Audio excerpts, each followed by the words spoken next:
മലപ്പുറം നിലമ്പൂരിൽ വീണ്ടും കാട്ടാന ആക്രമണം. പെരുവമ്പാടത്ത് ഔസേപ്പച്ചന്റെ വീടിന്റെ ജനലും വെട്ടിക്കുഴി സ്വദേശി തങ്കച്ചന്റെ വീട്ടുമുറ്റത്ത് നിർത്തിയിട്ടിരുന്ന ബൈക്കും ആന മറിച്ചിട്ടു. രാത്രി 12 മണിയോടെയായിരുന്നു സംഭവം. 100ഓളം കുടുംബങ്ങൾ താമസിക്കുന്ന ജനവാസ മേഖലയിലാണ് കാട്ടാന ഇറങ്ങിയത്. പടക്കം പൊട്ടിച്ച് കാട്ടാനയെ തുരത്താൻ ശ്രമിച്ചപ്പോൾ ഇല്ലിക്കൽ അസീസിന്റെ വീട്ടിലെ ജനൽ തകർക്കാൻ ശ്രമിച്ചെങ്കിലും വീട്ടുകാർ ഒച്ച വെച്ചതോടെ ആന വിരണ്ടോടുകയായിരുന്നു. ഏറെ നേരം പരിസരത്ത് കറങ്ങി നടന്ന കാട്ടാന വ്യാപകമായി കൃഷി നശിപ്പിച്ചു. സംഭവത്തിൽ ആനയെ ഉടൻ തുരത്തണമെന്നാണ് പ്രദേശവാസികളുടെ ആവശ്യം.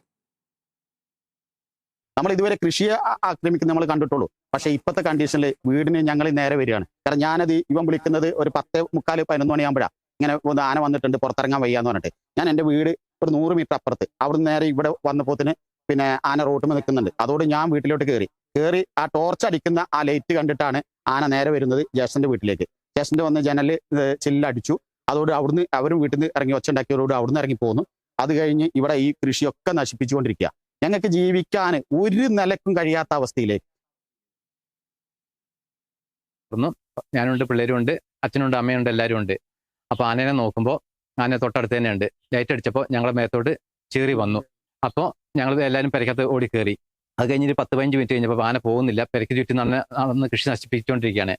അത് കഴിഞ്ഞ് നിൽക്കുമ്പോൾ ഞങ്ങൾ വീഡിയോ എടുക്കുന്നത്. അത് കഴിഞ്ഞ് കുറേ കഴിഞ്ഞ് പിന്നെ ലൈറ്റ് അടിച്ചപ്പോൾ ഞങ്ങളുടെ വീട്ടിലേക്ക് ലൈറ്റിന് നേരോട്ട് വന്നു. അങ്ങനെയാണ് ജനൽച്ചില്ല് തകർക്കുന്നത്. അപ്പോൾ അതോടുകൂടി ഞങ്ങൾ പേടിച്ചു. പിന്നെ ഒരു അരമണിക്കൂർ കഴിഞ്ഞിട്ടാണ് ആന ഇവിടുന്ന് പോകുന്നത്.